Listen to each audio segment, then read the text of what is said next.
Hi, I'm Sheri Ann Richerson, and I'm going to talk to you today about why it's important to sterilize your canning jars and also the proper way to raw pack a canning jar. The first thing you're going to want is one of these little gizmos so you can pick up the jar and you're not trying to put your hands in the hot water or fish the jar out. And you're going to pick up the jar like this.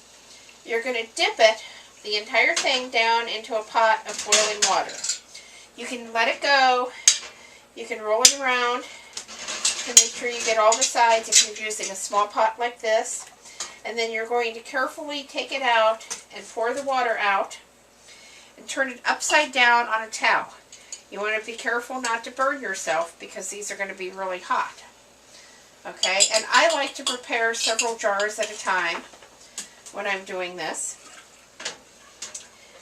And be sure, if you didn't check them when you washed the jars, be sure to check the top of the jar to make sure there's no cracks or chips.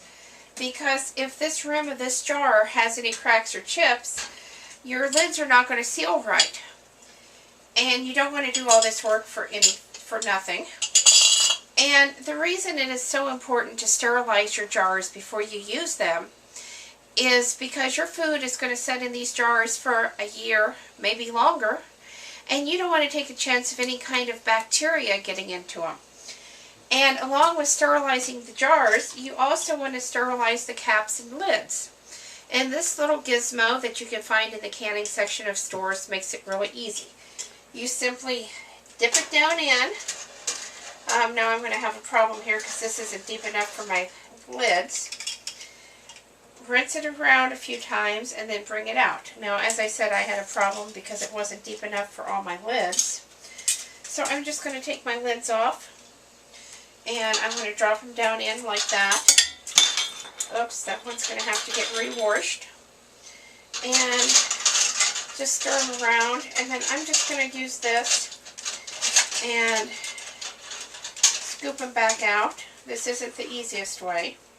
And you want to be sure that water doesn't build up in here and you dump it on yourself accidentally. And I'm just going to set them here. And you can put them back on there if you can get them picked up right.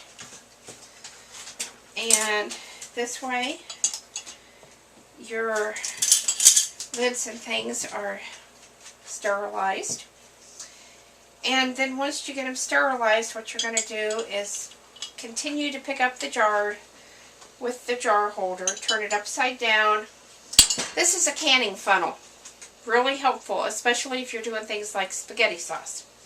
You're going to set this on here. You're going to take your product, in this case green beans, and I've already washed these and broke them up, and I'm just going to put them in here. And because we are raw packing, these will shrink as you can, so you want to pack them in really tight.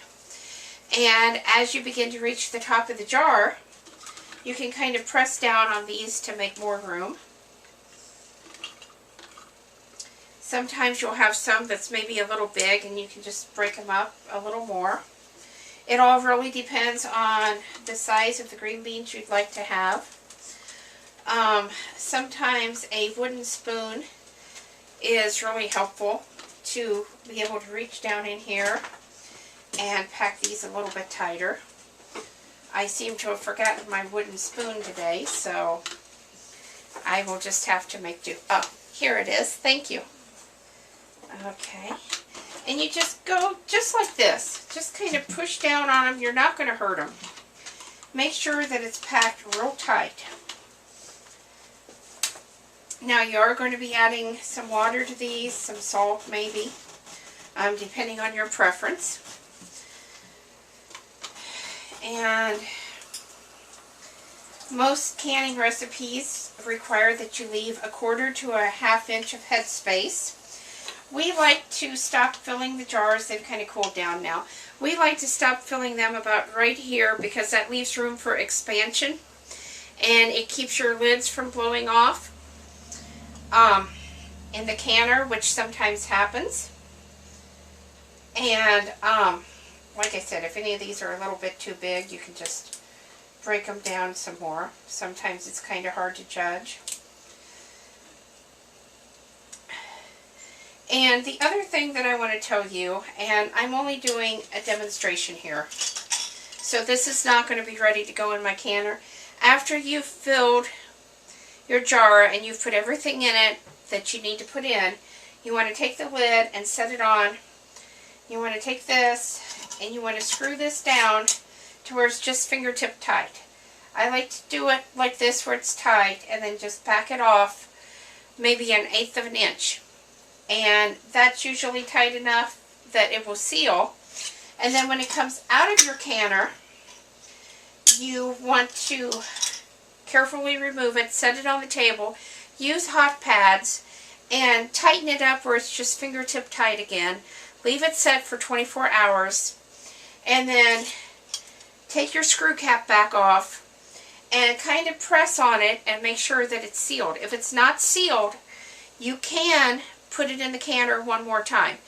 But be sure to check the rim here and make sure that there's no chips. And you can also take a paper towel and dry this rim off. And that's especially important if you drop anything on the jar itself, because you don't want food up here, because that could stop your seal.